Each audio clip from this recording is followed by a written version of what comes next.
जळगाव जिल्ह्यात पारोळा तालुक्यात एक वसलेलं छोटंसं गाव. जुलैचं ऊन अंगावर पडत होतं. गाव शांत होतं, जसं रोज असतं तसंच. धुळीने भरलेले रस्ते, कडेला उभी राहिलेली काही जुनी वडाची झाडे, त्याच्या सावलीत बसलेले वयोवृद्ध. दुपारची वेळ असल्यामुळे बहुतेक घरं आतून बंद. या शांततेच्या थराखाली मात्र एक सावली दबा धरून बसली होती, ज्याचं नाव गावात कुणालाच माहिती नव्हतं. फक्त पुढील काही दिवसात ते नाव कान टवकारून ऐकावं लागणार होतं. त्या माणसाचं नाव आहे अनिल गोविंदा संदानशिव. दिसायला साधा, अतिशय गोड बोलणारा आणि एक प्रकारची डोळ्यात चमक, भोळा भाबडा. त्याच्यात काहीही संशयास्पद वाटत नव्हतं. पण या सगळ्या साधेपणाखाली एक भीषण, थंड डोक्याचा आणि नियोजनबद्ध गुन्हेगार दडलेला होता. त्याची शिकार कोण? विवाहित स्त्रिया, ज्यांना कोणी शोधणार नाही अशा स्त्रिया, ज्या भावनिकरित्या कमकुवत होत्या किंवा एकटेपणाने ग्रासल्या होत्या. त्याच्या डोळ्यांना त्या सहज सापडत. त्याची भाषा, त्याचा विश्वास, त्याचे खोटे आश्वासन हे त्याचे 3 मुख्य अस्त्र होते. आणि या शांत गावापासून दूर शेकडो किलोमीटरवर सुरतच्या एका गजबजलेल्या वस्तीस त्याच्याच जाळ्यात पहिली बळी अडकली होती. ती म्हणजे वैजंताबाई भोई. वैजंताबाईचे आयुष्य एक साधी स्त्री, वय 40च्या आत, सुरतला राहणारी, मूळची जळगावच्या एरंडोल तालुक्यातील फरकांडे गावची. साधी, शांत, कुणाशी भांडण नाही, कामावर जायचं, परत यायचं, घर चालवायचं, इतकंच तिचं आयुष्य. पती कामानिमित्त वेगळ्या ठिकाणी राहत असे. मुलंही मोठी झालेली. एकटेपणा वाढत होता आणि तोच एकटेपणा कुठेतरी तिच्या चेहऱ्यावर दिसत होता, जे अनिल सारख्या माणसांना लगेच ओळखता येत होता. सुरतमध्ये अनिल काही काळ काम करत होता, मजुरीचं काम, पण बोलणं इतकं गोड की कुणालाही आपलंसं वाटेल. तो पहिल्यांदा वैजंताबाईंना भेटला तेव्हा ती साधी ओळख झाली होती. पण अनिल प्रत्येक भेटीत तिचं मन आपल्या दिशेने ओढत गेला. दिवसेंदिवस गप्पा वाढल्या. हळूहळू वैयक्तिक गोष्टींवर बोलणं सुरू झालं आणि मग वैजंता त्याच्याशी मन मोकळं करू लागली. अनिल ऐकून घेत होता, फक्त ऐकून घेत नव्हता. तो तिच्या दुःखाला उत्तर देत असल्यासारखं वागत होता. ती थकलेली, तो काळीच करणारा. ती एकटी, तो साथ देणारा. ती भावनिकरित्या कमी पडत होती आणि तो तिच्या कमकुवतपणावर स्वार होत होता. वैजंताबाईंना वाटलं, हा माणूस वेगळा आहे, समजून घेतो. आणि हेच अनिलचं पहिलं पाऊल होतं, भावनिक जवळीक. सुरतच्या गजबजलेल्या चौकातले त्या छोट्याशा हॉटेलमध्ये ते दोघं रोज भेटायचे. कधी फक्त एक चहा, कधी 2-4 मिनिटांचा हलका संवाद आणि मग परत आपापल्या जगात. पण या साध्या भेटींमध्येही एक न बोललेली जवळीक वाढत होती. मन जुळत चाललं होतं. एकमेकांवरची ओढ वाढत गेली. अनिलने वैजंताबाईंना सांगितलं, आपण दोघं जळगावला परत जाऊ, तिकडे चांगलं काम मिळेल. हे वाक्य साधं होतं, पण वैजंताबाईंना ते भविष्याचं आश्वासन वाटलं. नव्यानं आयुष्य सुरू करायचं आमंत्रण वाटू लागलं. ती तयार झाली. तिला वाटलं, हा माणूस माझ्यासोबत आहे, हा मला सोडणार नाही. हेच अनिलला हवं होतं. त्याला तिच्या विश्वासाचा ताबा मिळाला होता. दोघं एकत्र बसने जळगावला आले. वैजंताबाई आनंदात होती. तिला कल्पनाही नव्हती की ती प्रवासाच्या शेवटच्या टप्प्याकडे जात आहे. जळगावात उतरल्यावर अनिल तिला म्हणाला, चल, सुमठाण्याच्या जंगलात एक जागा दाखवतो, आपण तिथे राहण्याची सोय बघू. तिला काही संशय आला नाही. जंगल, टेकड्या, दगडी रस्ते, सगळं शांत होतं. पण ती एक घातक शांतता होती. अनिल तिला हाताशी धरून आणखी जंगलाच्या दिशेने घेऊन गेला. एक वळण, मग दुसरं. रस्त्यावरची माणसं कमी होत गेली. आवाज थांबला आणि परिसर पूर्णपणे निर्जन होत गेला. आणि जसा बाहेरचा त्या शांतपणा वाढत गेला, तसंच अनिलच्या वागण्यातही अचानक बदल जाणवू लागला. क्षणभरात वातावरण उलटं फिरलं. सहवासाचा भास देणारा तो माणूस अचानक पूर्णपणे वेगळा, धोकादायक स्वरूपात समोर आला.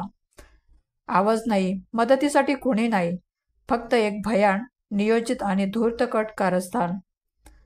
त्याने तिला लुटलं, प्रतिरोध केला तर मारहाण केली आणि मग जंगलात पडलेला मोठा दगड उचलला आणि तिच्या डोक्यात घातला.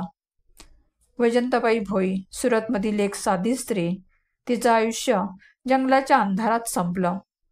23 जुलै रोजी जंगलात सापडलेल्या मृतदेहावरून आधार कार्डमुळे तिची ओळख पटली.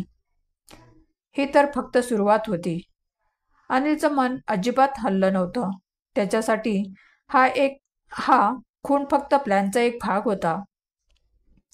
वैजंताबाईचा खून झाल्यानंतर काहीच दिवस झाले होते. जळगावच्या उष्ण वाऱ्यात धुळीचे कण उडत होते. गावातील लोकांना काहीच कल्पना नव्हती की त्यांच्या परिसरात एक असा माणूस फिरत आहे जो हसत हसत गप्पा मारेल आणि एक क्षणात एखादी स्त्री गायब करेल. याच काळात अनिलची नजर आणखी एका स्त्रीवर पडली. शोभाबाई रघुनाथ कोळी, तेही विवाहित. पारोळा तालुक्यातीलच. घरची परिस्थिती थोडी अवघड. दैनंदिन जगण्यासाठी संघर्ष.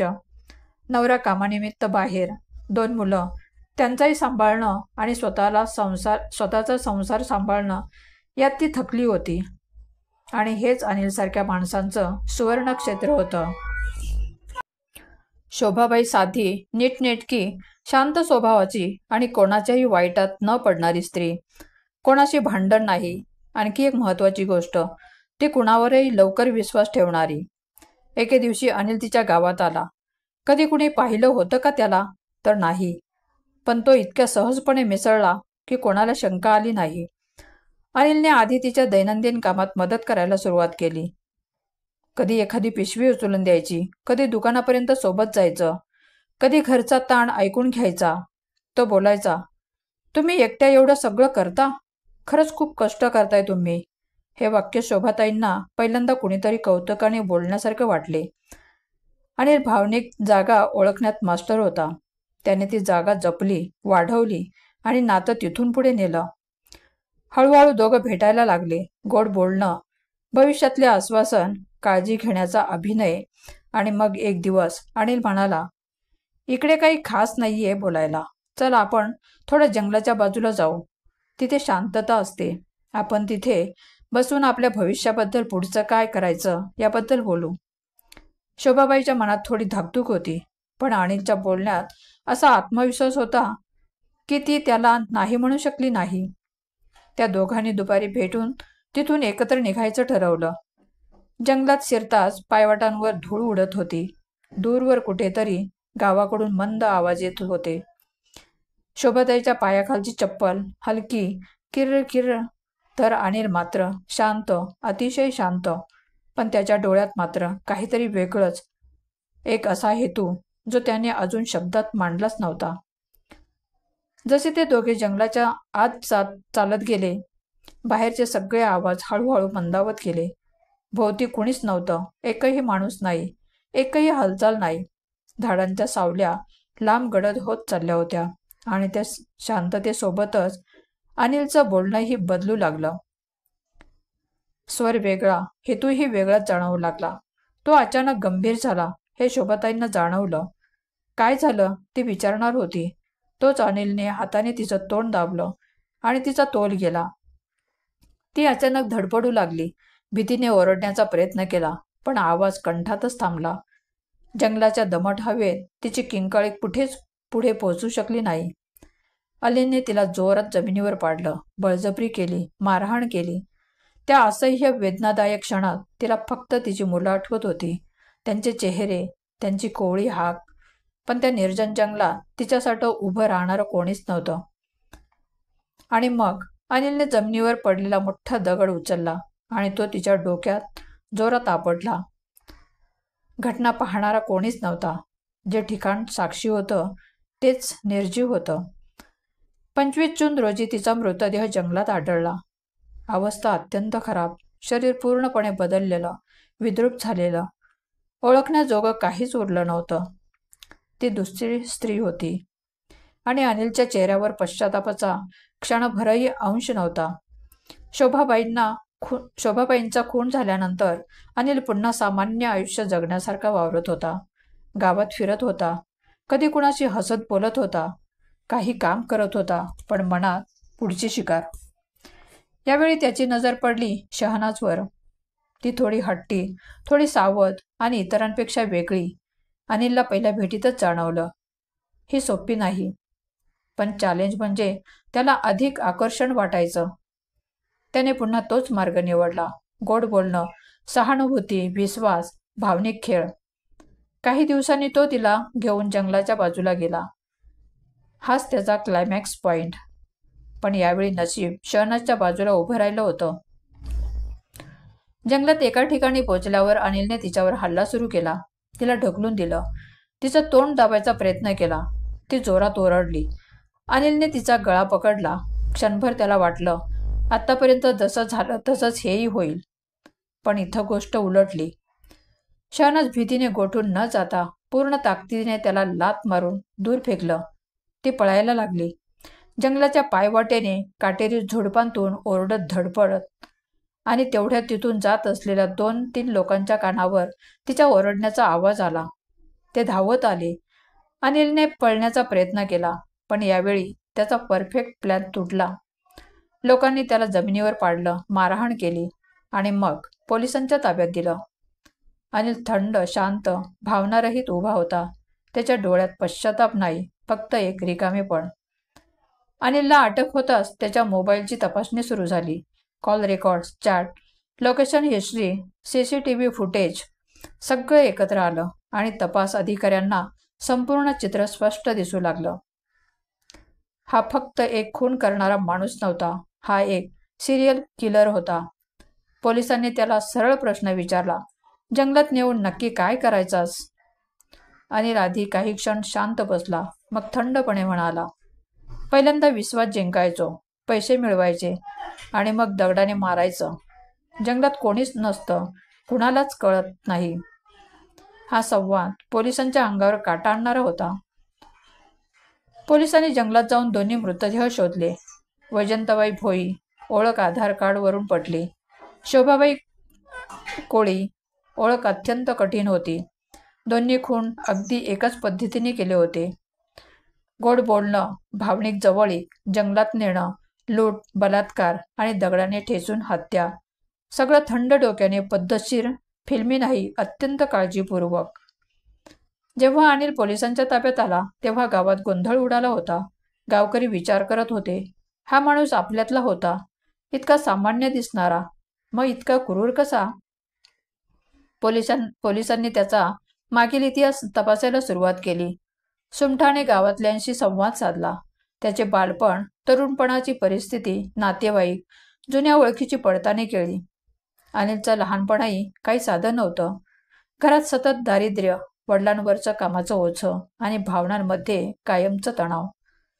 तो फार बोलणारा नव्हता, शांत, स्वतःमध्येच राहणारा. एकांत त्याला आवडायचा. तो जंगलात जायचा, झाडांच्या मागे बसायचा, हवा आणि गोष्टींमध्ये हरवायचा. लहानाचा मोठा होताना तो शिकत होता.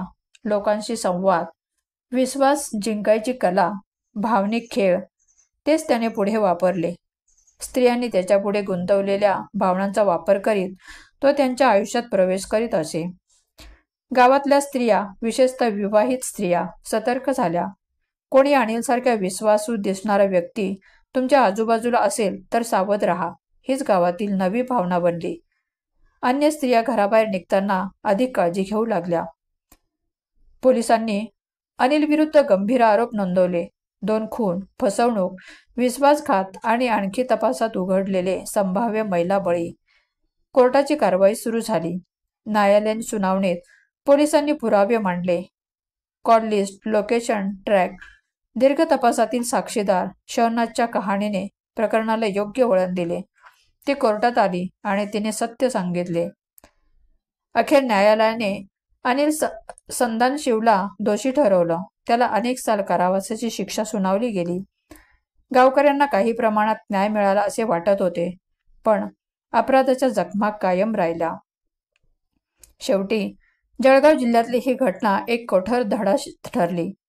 विश्वास ठेवताना सावध राहण्याचा आणि लोकांच्या गोड बोलण्यामागे दडलेली वास्तवाची कटू बाजू ओळखण्याचा. या घटनेबद्दल तुम्हाला काय वाटतं? तुमच्या प्रतिक्रिया खाली कमेंटमध्ये द्यायला विसरू नका. व्हिडिओ आवडल्यास लाईक करा. चॅनलवर नवीन असाल तर सबस्क्राईब करायला विसरू नका. धन्यवाद.